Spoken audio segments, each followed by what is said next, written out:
یہ 24 دسمبر 1999 کی بات ہے جب انڈین ایئر لائنز کا طیارہ IC-814 نیپال کے دارالحکومت کھٹمنڈو سے انڈیا کے شہر لکھنؤ کے لیے اڑا۔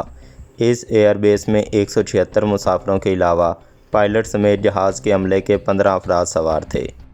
طیارے کی اپنی منزل کی جانب روانگی پر تمام مسافر انتہائی خوش تھے، لیکن ان کی یہ خوشی زیادہ دیر قائم نہیں رہ سکی۔ ایک نقاب پوش شخص اٹھا اور کاکپٹ کی جانب بڑھا۔ اس نقاب پوش نے طیارے کے پائلٹ کو دھمکی دی کہ اگر انہوں نے طیارے کا رخ لکھنؤ کی بجائے مغرب میں لاہور کی جانب نہیں موڑا تو وہ طیارے کو بم سے اڑا دیں گے۔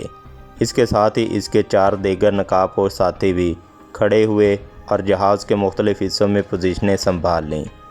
اگرچہ طیارے کے کیپٹن دیوی شرن نے لکھنؤ کی بجائے طیارے کا رخ لاہور کی جانب موڑا، لیکن اس سفر کے لیے ان کے پاس ایندھن ناکافی تھا۔ یہ وجہ تھی کہ ہائی جیکروں کے اتفاق سے طیارے کو انڈین پنجاب کے شہر امرتسر میں اتارا گیا۔ طیارے کی لینڈنگ پر انڈین پولیس نے ہائی جیکروں کے خلاف کارروائی کی تیاری کی تھی، اور شاید ہائی جیکر نے پہلے خطرہ محسوس کرتے ہوئے طیارے کے پائلٹ کو ایندھن لیے بغیر ہی لاہور کے لیے اڑان بھرنے پر مجبور کیا۔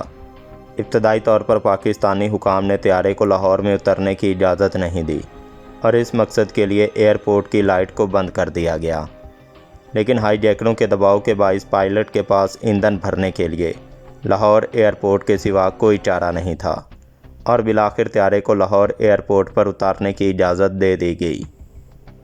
ایندھن بھرنے کے بعد پاکستانی حکام نے طیارے کے پائلٹ کو فوری طور پر لاہور ایئرپورٹ چھوڑنے کا کہا۔ لاہور کے بعد یہ طیارہ دبئی ایئرپورٹ پہنچ گیا اور وہاں ہائی جیکروں نے 27 مسافروں کو طیارے سے اترنے کی اجازت دے دی۔ انڈین حکام نے دبئی ایئرپورٹ پر طیارے کو ہائی جیکروں سے چھڑوانے کے لیے متحدہ عرب امارات کے حکام سے کارروائی کی اجازت مانگی، لیکن انہوں نے انکار کر دیا۔ اس کے بعد یہ طیارہ افغانستان کے دوسرے بڑے شہر قندھار کے ایئرپورٹ پر پہنچا اور ہائی جیکنگ کے اختتام تک وہیں کھڑا رہا۔ قندھار میں طیارے اترنے کے چند گھنٹے بعد وہاں صحافیوں کی آمد کا سلسلہ شروع ہوا۔ چونکہ قندھار ایئرپورٹ بلوچستان کے دارالحکومت کوئٹہ سے قریب ہے، اس لیے مقامی اور بین الاقوامی میڈیا سے تعلق رکھنے والے نمائندے سب سے پہلے کوئٹہ پہنچے۔ کوئٹہ سے جو صحافی سب سے پہلے قندھار پہنچے تھے، ان میں کوئٹہ میں BBC پشتو سروس کے ایوب ترین شامل تھے۔ قندھار ایئرپورٹ پر جو سب سے عجیب و غریب چیز دیکھی وہ ایک شخص کا سائیکل پر ایئرپورٹ آنا اور اسی سائیکل پر طیارے کے گرد چکر لگانا تھا۔ پوری دنیا اس بات پر حیران تھی کہ ایسے موقعوں پر تو بختر بند گاڑیاں اور سیکیورٹی کے جدید آلے ہونے چاہیے، لیکن ایسا کچھ بھی نہیں تھا۔ جو شخص سائیکل پر ایئرپورٹ کے گرد چکر لگاتا تھا وہ ایئرپورٹ کے علاقے کی پولیس میں SHO کے رتبے کا اہلکار تھا۔ طیارے کے قریب سردی سے بچنے کا کوئی خاطر خواہ انتظام نہیں تھا، جس کے بعد سیکیورٹی پر مامور طالبان اہلکاروں نے اس کا حل میدان میں لکڑیاں جلا کر نکال لیا۔ یہ لکڑیاں بہت زیادہ دور نہیں بلکہ جہاز کے بالکل قریب جلائی جاتی تھیں۔ کسی بھی طیارے کے نیچے آگ جلانا کسی بھی طرح مناسب نہیں ہوتا، لیکن طالبان کو اس بات کی بالکل پرواہ نہیں تھی اور اس کا خیال رکھے بغیر اس کے بالکل قریب آگ جلاتے رہے۔ جب شروع کے پہلے 1-2 روز میں مسئلہ حل نہیں ہوا تو طالبان کی جانب سے کسی کارروائی کے آثار نظر آئے۔ اس لیے کوئی خاص فورس نہیں تھی، بلکہ وہی طالبان جو ایئرپورٹ پر ہوتے تھے۔ انہوں نے اپنے کپڑوں کے اوپر والی وردی پہنی جو کہ عام طور پر ایئر فورس کے اہلکار پہنتے ہیں۔ عملی طور پر طالبان کی جانب سے شاید کسی نقصان سے بچنے کے لیے کوئی کارروائی نہیں کی گئی۔ طالبان کی جانب سے جو لوگ ایئرپورٹ پر تھے یا جو وہاں آتے جاتے تھے، ان کو ایسی کسی صورتحال سے نمٹنے کا کوئی تجربہ نہیں تھا۔ اس دوران وہاں طالبان کی جانب سے بتایا گیا کہ انڈین حکومت کی جانب سے کمانڈو ایکشن کا بھی کیا گیا، لیکن انہوں نے اس کی اجازت نہیں دی۔ طالبان نے بتایا تھا کہ وہ کسی بھی غیر ملکی فورس کو اپنی سرزمین پر کارروائی کی اجازت نہیں دے سکتے۔ ہائی جیکنگ کے تیسرے روز طیارے کا ایئر کنڈیشننگ سسٹم بند ہو گیا۔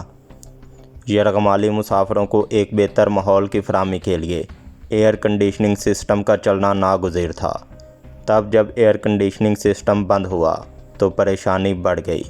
انڈین حکام تسلسل کے ساتھ قندھار ایئرپورٹ آ رہے تھے۔ ان کے ساتھ انڈین انجینئرز بھی تھے۔ انڈین انجینئر میں سے ایک کو اندر لے جایا گیا۔ اور وہ خرابی کو دور کر کے نکل گیا۔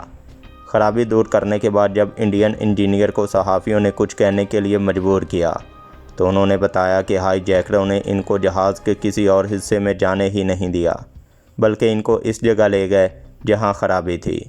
صحافیوں کی بہت زیادہ کوشش کے باوجود انڈین انجینئر نے بہت زیادہ باتیں نہیں کیں، تاہم یہ بتایا تھا کہ جو ہائی جیکر ہیں وہ کوئی عام ہائی جیکر نہیں، بلکہ ان کو جہاز کے بارے میں بہت ساری معلومات ہیں۔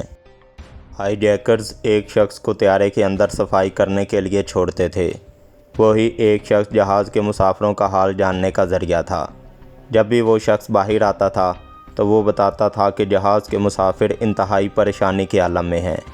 وہ صفائی والا شخص بتاتا تھا کہ ہائی جیکر ان کو کسی بھی مسافر سے بات نہیں کرنے دیتے، بلکہ جلدی سے کام ختم کر کے نکلنے کا کہہ دیتے تھے۔ انڈین حکام مذاکرات کے لیے متعدد بار آئے اور طالبان حکام سے بات چیت کرتے رہے۔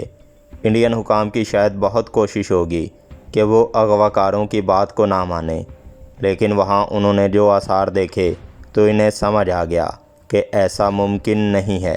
وہ سمجھ گئے تھے کہ وہ پھنس گئے ہیں اور اس سے نکلنا ممکن نہیں، جس کے باعث انہیں اغوا کاروں کے سامنے گھٹنے ٹیکنے پڑے اور ان اکثریت پسندوں کو رہا کرنا پڑا، جن کی رہائی کے لیے جہاز کو ہائی جیک کیا گیا تھا۔ ہائی جیکنگ کے ڈراپ سین سے پہلے اس طیارے کے قریب ایک ایمبولینس آ کر کھڑی ہوئی۔